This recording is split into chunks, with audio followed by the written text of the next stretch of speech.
day. I'm Milton Schoen and welcome to America Salutes.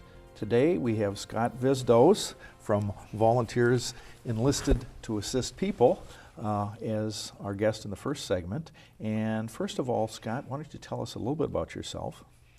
Well, I'm originally from Michigan. I've lived in the Twin Cities now for over 25 years and came up here originally for graduate school, but fairly early on after that discovered the nonprofit sector up here and all the wonderful things that the nonprofit world does. And so I have been involved in various nonprofits, very local, very international now for about 25 years, and came back to VEAP. I was there about 15, 20 years ago and came back as the program director about a year and a half ago.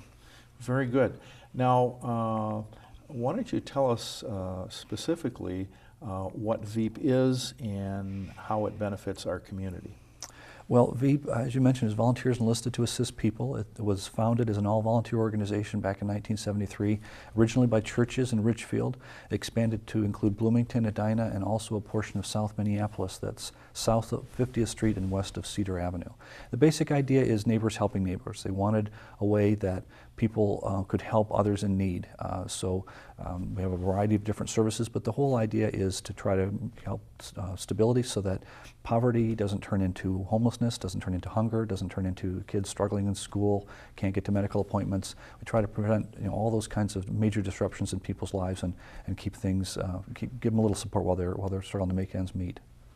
And why don't you tell us a little bit about your location and that you moved into here within the last 2 years? Right. Just in January of 2014, we opened a wonderful new facility at 96th and Aldrich, which is essentially 96th and Lyndale in Bloomington. And it includes the South Suburban Center for the Hennepin County Services, but it's also a fantastic new expansion for our program, and it's allowed us to do a lot more with fresh produce and other services for our food shelf, and allowed us to build this cooperation between the county and the private nonprofit that is VEAP, so that we can serve low-income households in our area as well as possible. And the food shelf, I suspect, is what brings most people to your door. Yes. We have the biggest food shelf in the state of Minnesota. We distributed more than 3 million pounds of food last year, and we served about 18,000 people at least once. It's about 10,000 people a month now that are coming to VEAP for help with the food. What a lot of people don't recognize is the food shelf is a lot more than just hunger. It's first of all, it's a way to make ends meet economically, that they can get the groceries from us and then maybe save that money, use it for rent, utilities, for a car repair, take a class that they need to improve their job prospects. It's about nutrition. People have told us in surveys that there's food that they get from us that they can't get normally. They can't afford fresh fruits, fresh vegetables. They can get those things from us. 45% of what we distributed last year was fresh fruits and vegetables. And it's an access to services. It's a way for people to learn more. If they come to us for food, they usually can find out about some other services that we offer, others private nonprofits offer, or that the county offers. And as long as we're on the subject of food, I know many children who are going to school benefit by the nutrition programs that are available at schools, but in the summertime those programs go away, and you have a program to meet this niche. Right. Well, the food program is the one that 90% of the people that come to us use that. We have a series of other programs that are designed to help with more specific needs. And you mentioned one of them, that we have the Children Youth Services has a summer youth food program, so that when families in the summertime facing a little extra stress because the kids don't have access to some of the school-based lunch and breakfast programs, then we have some supplemental services so that they can get some extra food in addition to their regular food visits during the summer. We have similar programs for back-to-school supplies late in the summer, for the holiday toys in December, so that when the families are facing a little extra strain at some point of the year, they can come to us for that particular support. So your organization has some knowledge of the gaps that exist in Bloomington and Richfield and Edina, your service area, and you tailor your programs to meet those needs. We do, and it's grown a lot. The number of people living in poverty in the suburbs has grown dramatically in this country. We saw nearly a tripling of the people living in poverty in Bloomington and Ridgefield since about 2000. So VEAP saw a big increase in the number of visits to its food shelf and for demand on its other programs. But luckily, we've also got a community where the volunteers have stepped up, the donors have stepped up, and we've been able to do a pretty good job of meeting that need. When we were talking earlier, you mentioned something that was a very thoughtful way of solving a problem, that someone who needed food assistance may be able to arrange a ride home. They may be able to take public transportation to your site, but you can provide that service to people who go to the food shelf. Right, right. That's a good point. We're constantly watching for ways that we can reduce the barriers for service for somebody who needs our help. And transportation is one of the big ones. For people who need help in the suburbs, transportation is a big issue. So we are on a bus line on the 535 that runs right down Lyndale. And if people call in ahead of time and make an appointment, they can get a ride home with us as well. We've got 2 vans in our food program. We gave 3,700 rides home last year, so that they're not hauling multiple bags of groceries home on the bus and on a lousy day. They can call and make that appointment, and we can help them get home. And transportation is a larger issue for people, and I suspect seniors may have transportation issues, and you've got some programs tailored to meet those needs. Yes, that's one of the other major programs that we have. As last year we gave about 8,500 rides, in addition to the rides home from our food pantry, about another 8,500 rides through our transportation program. And that's geared for seniors and people with disabilities who can't drive for themselves much or at all. Mostly it's for medical appointments, but also some for grocery store or pharmacy. If they have a spouse in assisted living, some things like that, they can, if they call and apply and get eligibility for it, then we can connect them with volunteers who give them rides. And these are services that allow people to live as independently as they can and still participate in the community.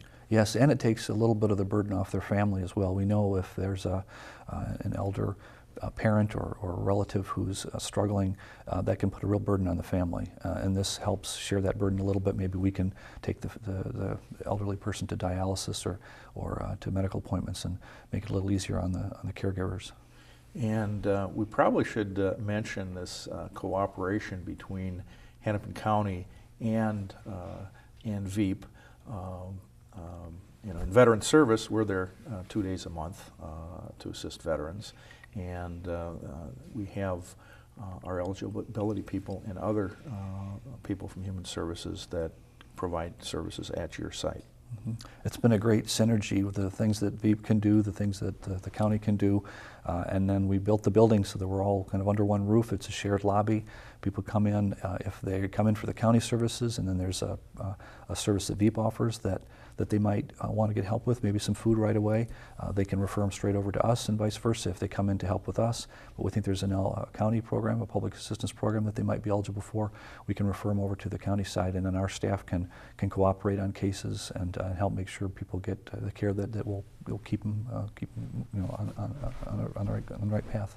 And among other things, that means that somebody that, let's say, would come to Human Services to apply for SNAP benefits, and if they're in immediate need, they may be able to get food right then and there, rather than having to go to another site and possibly on a different day.